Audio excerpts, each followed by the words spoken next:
Telugu Desam party అధినేత చంద్రబాబు ఈ దఫా చాలా బాధ్యతాయుతమైన పాత్ర పోషిస్తున్నారు. రోజు పార్టీలో ఒక సీనియర్ నాయకులు అందుబాటులో ఉండేటట్టు కార్యకర్తలకి, రాష్ట్ర నలుమూల నుండి వచ్చే కార్యకర్తలకు ఒకళ్ళని అందుబాటులో ఉండేటట్టు పెడుతున్నారు. వాళ్ళు ఆ వచ్చిన వాళ్ళ దగ్గర వినతి పత్రాలు తీసుకోవడం అన్నటువంటిది. అంటే ఆయా ప్రాంతాల్లో తెలుగుదేశం పార్టీ కార్యకర్తలు ఏం కావాలని కోరుకుంటున్నారు, అక్కడ ఏం జరుగుతోంది అన్నటువంటి తెలుసుకోవడానికి సంబంధించినటువంటి అంశం. ఇక్కడే కీలకమైనటువంటి ఇదేంటంటే నిన్న కొంత ఏదైతే తంబళ్లపల్లెకి సంబంధించి వచ్చినటువంటి వాళ్ళు అక్కడ వైసీపీ ఎమ్మెల్యే గెలిచినటువంటి నేపథ్యంలో పెద్దిరెడ్డి ద్వారకానాథ్ రెడ్డి అక్కడ ఉన్నటువంటి అధికారులు ఆయనకు అనుసరణలో పనిచేస్తున్నారు, వాళ్ళందరినీ బదిలీ చేసేయండి అని అడిగారు అనమాట. ఇట్లాంటివి అడుగుతున్నారు. వచ్చినటువంటి వాళ్ళు వైసీపీ ఎమ్మెల్యే ఉంటే కూడా పాలన మనది నడవాలి, అక్కడ ఆ ఎమ్మెల్యే మాట వినకుండా చూడాలి.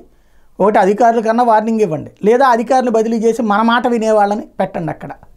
ఇది జరుగుతున్నది. ఇది డెమోక్రటిక్ స్పిరిట్తో కూడినటువంటిదా అంటే కాదు. అదే ఇదివరకు తెలుగుదేశం ఎమ్మెల్యే గెలిచి ఉంటే తెలుగుదేశం పార్టీ ఎమ్మెల్యే ఉన్న చోట వైసీపీ ప్రభుత్వ పెత్తనం ఏంటని అంటారు కదా. కానీ ఇప్పుడు ఏంటంటే ఇదివరకు ఇట్లాంటి చాటుగా జరిగేవి ఇప్పుడు బహిరంగంగా అడుగుతున్నటువంటి పరిస్థితి. వైసీపీ ఎమ్మెల్యేలు ఉన్న చోటన వాళ్ళ మాట వినకూడదు అధికారులు, మా మాటే వినాలి, అలాగా అధికారులు మార్చండి అని తెలుగుదేశం పార్టీ రాష్ట్ర కార్యాలయానికి వచ్చి మరి వినతి పత్రం ఇచ్చినటువంటి సంఘటన కీలకం అన్నమాట.